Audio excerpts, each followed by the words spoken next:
What's up, Gear Mortals? Trey, Xavier here. We are at Thomann Gearhead University in Deutschland. I am here with Martin Miller.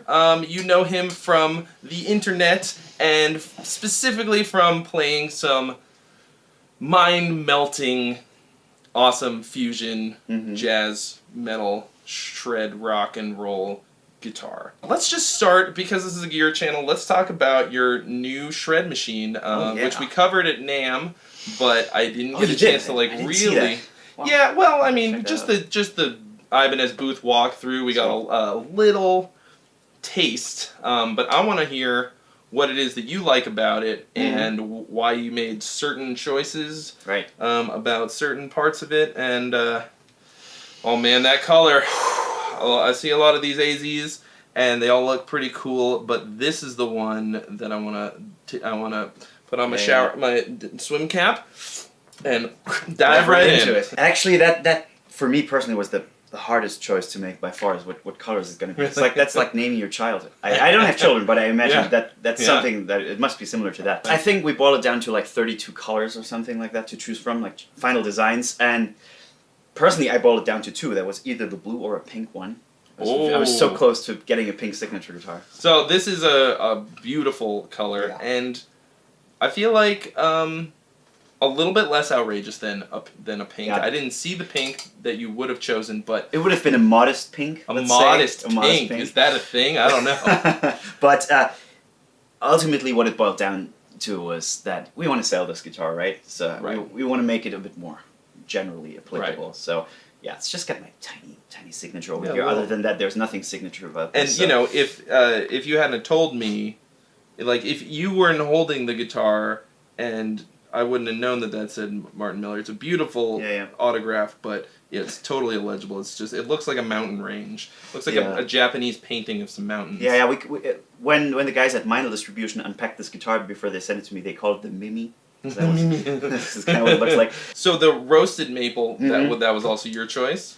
Or that something they wanted? Well, or it's an AZ thing? I have to sort of recap that there is the biggest common ground is with the general AZ series, like the neck, the body shape, all those types of things, the pickups, the tremolo. The thing is that I co-designed the AZ series, so I was involved from the very start of the project. That was like 2015, late 2015. The people from Hoshino, the company, it's the Japanese people, came to my place with a bunch of files, like with hundreds of designs of headstocks, colors, pickup configurations, whatever you can think of. They had 100 designs for it, and we just went through it. Yeah, this could be good, and like we had an age-long discussion about what the headstock should be like. Should we use the traditional Ibanez Destroyer headstock because it's so iconic, or should we give this a bit of a new look? And I think we kind of went middle ground, right? So yeah, it still looks Ibanez, but it's a bit more grown up, if you will. So they not only trust your musical and tonal palette, they asked you for your design advice, like your visual design thoughts. Not just me. They did that with a bunch of guys. Like I think they went to to like people like Osnoy, or I think the guys from Polyphia and Chon were involved as well. Lee Rafe from the UK. So they got input from a bunch of people. And I don't know if it was due to my input, but basically pretty much anything I said in those initial few meetings ended up in the guitar. I don't know if that was because of my advice or what anybody else said. Or maybe everybody came to pretty similar conclusions, or... I guess so. That might be it. So that is the sweet formula. I've noticed sometimes if you get involved really early on in some kind of design like that, sometimes you... either it's just because you're starting from nothing, basically, or from a very, early stage, and your ideas get stuck in the creator's head and they get a or it could just be objectively the best idea all around, and it seems like people are going nuts for it, so I think you probably made a lot of right decisions. Yeah, I hope so. I mean, for me, the only thing at that point when it came to the final serious model, the only thing I wanted to have personally changed that had a drastic impact on the guitar was the bodywood. So this one is the only one with a mahogany body. All the other ones are alder. So that is basically my contribution. In order to really make it my guitar, I kind of insisted that I wanted the mahogany, because I was thinking back to all the guitars that I really cared for and that I really played for many years. They had one thing in common. It was all mahogany guitars. So interesting. Yeah. You and Tom Quayle have been known to collab quite a bit, and we had Tom Quayle on the channel back in October. Well, actually, the video came out more recently than that, but I shot him at GitCon. Yeah. And I just really like getting people's perspective on how to advance from where they are to where they want to be. Because where a lot of people want to be is where you're at. And I'm sure you've got places that you want to be, and you got to get... That never changes somehow, I think. Right? Yeah. It's kind of nice and also terrifying that you'll never really get to a place where you're happy with... And if you do, you're stuck. You'll stagnate. Exactly. So I'm going to use myself as an example. All right, like I'm an alright guitar player. When I said that during the Tom Quayle interview, I got all these comments like, "Oh yeah, you said you're good sitting next to Tom Quayle." I'm like, well, fuck, obviously not that good. But like I'm considered like a reasonably good guitar player. Of course, yeah. Nothing special, whatever. I love playing the guitar. I've played for 22 years. And I feel like I have not improved in a long time. Yeah. And that's partially due to the fact that I haven't had as much time to practice, but also that when I go to practice, I get a little bit of the old option paralysis. There's so many different things. Especially nowadays, it's... Right? It's ridiculous. Yeah. I think the question that I have for you is what is step one? Want to get really down to actual practice, like not comfort zoning, right? Playing the stuff you always play and that feels good, because that's like kind of self-assuring. Yeah, you're doing good, dude, but you're not getting better, as you say. It's like you like to draw analogies with computer games. It's like when you start playing FIFA on any of those games, you become really good, really fast, and then it seems like no matter how long you play, you don't get any better. It's like you're stuck in the same spot forever. And what you really need to do, in my opinion, is go down to the very core of what is missing. So a lot of people come to me and they ask me, hey, I want to become a better improviser, and they expect me to show them 3 licks. And there's it. That's it. You got it. With licks, it's kind of this thing, you get better immediately because you have a result immediately. You just have to memorize a fingering or a sort of a series of motion, and you got something from that. It's very easily satisfying. However, it doesn't make you any better because you can play that one lick and one key in one tempo in one way.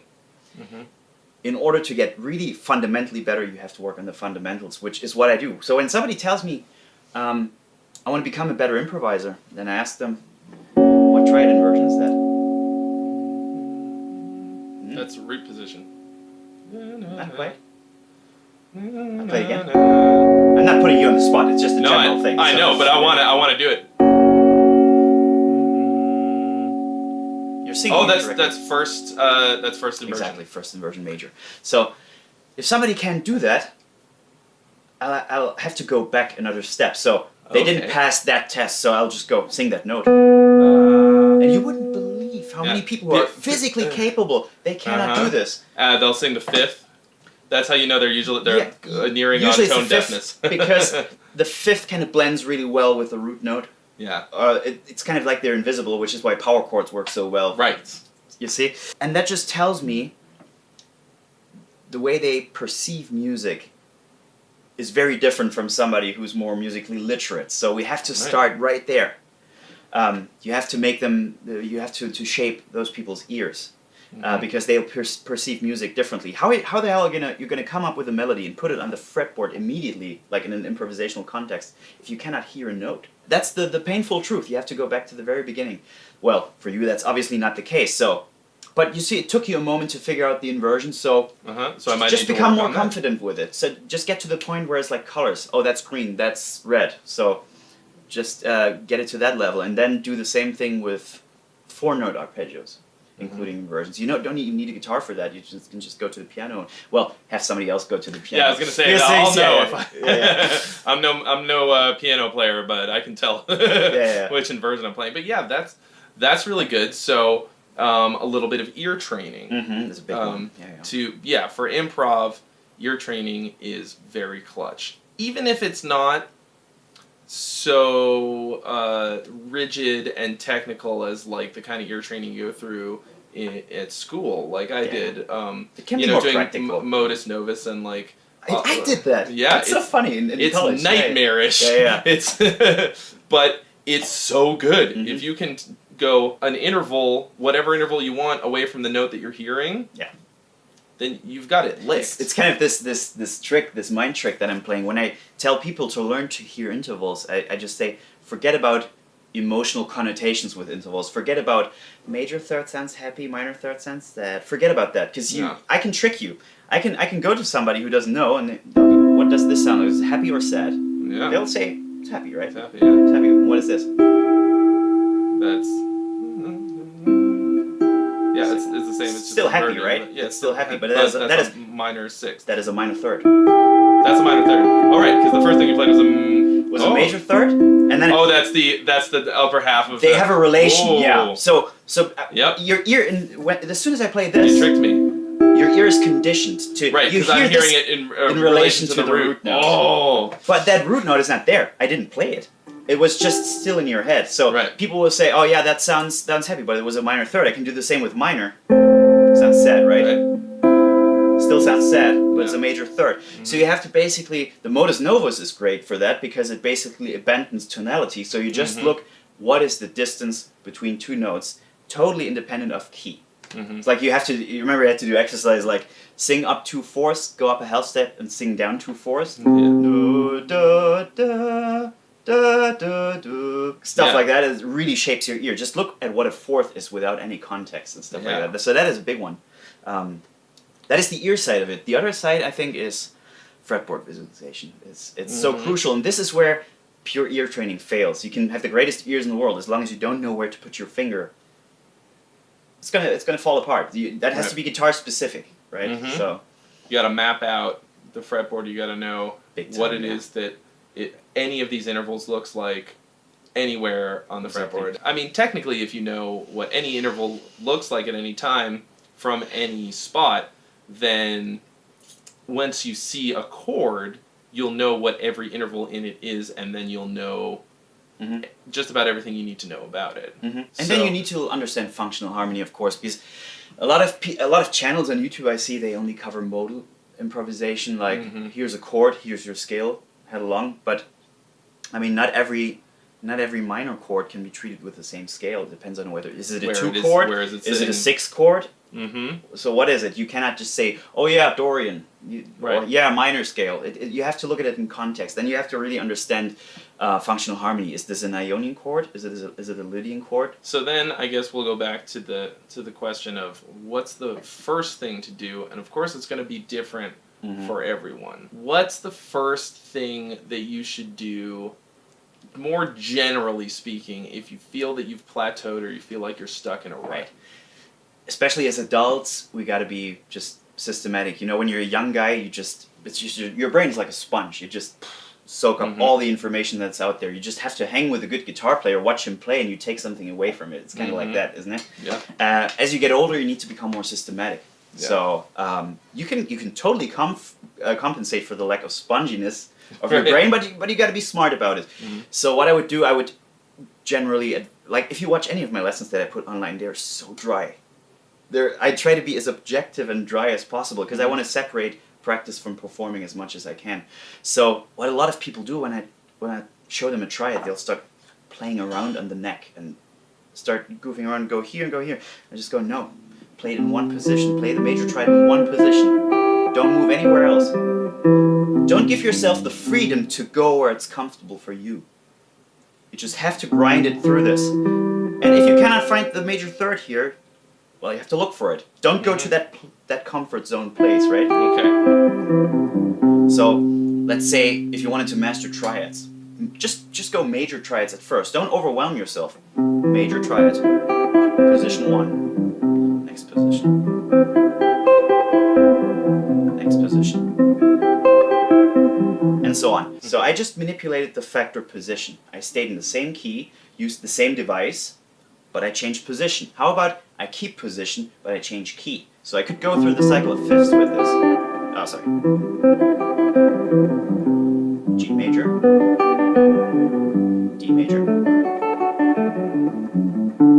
And also, do you notice how I go from the lowest note to the highest? Not skip anything. Right. Now in A, now the lowest note in the triad that you can play. That's what I start on the lowest root note that is available to me. I go up all the way. I go down all the way, and I end up back in the root to remind my ear of what the root was like. To So resolve. to resolve correctly. So that was E major. We got H major, as we call it in German. Oh, right, we have it's H instead of B. B flat. It's B, yeah. B. It's B. This is the confusing part. Our B, your B flat is our B, and your B is our H. It's ridiculous. But that's how Bach was able to spell his name at the end of his tunes. Yeah, You exactly. heard about that? I couldn't believe it. That blew my mind a little bit. I was like, no, you can't do that. There's no H note. And then somebody was like, well. And that is kind of funny. We're really geeking out now because that is actually a translation mistake by some monks back in the medieval ages. They had like a paper and the sign that was for B was so similar to the H that somebody just fucked up, and we still suffer from it. So yeah. That was the majors. Do the minors.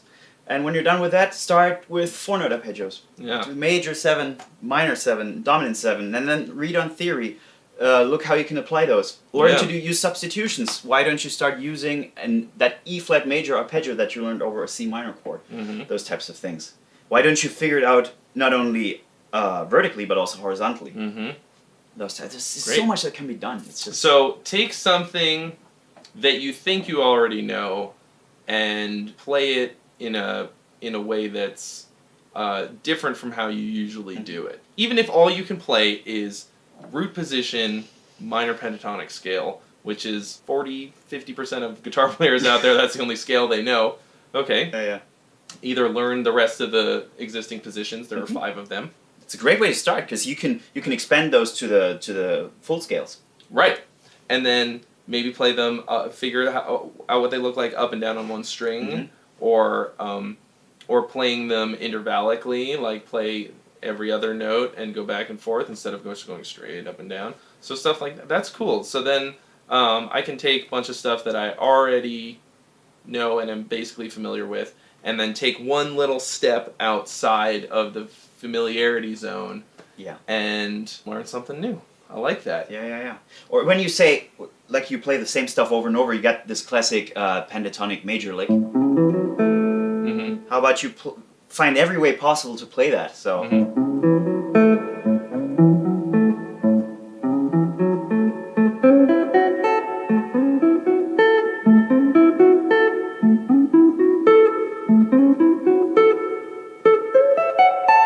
And so on. Yeah, and then because variations. You don't want to be stuck in one position or one little tiny idea of what it is that lick is. Instead, see it everywhere so that at any given moment, you can just drop it like it's hot from wherever you are. It's a kind of cool idea with this one in particular. How about you go through the cycle of fifths, but you don't give yourself the comfort of... and then you go to...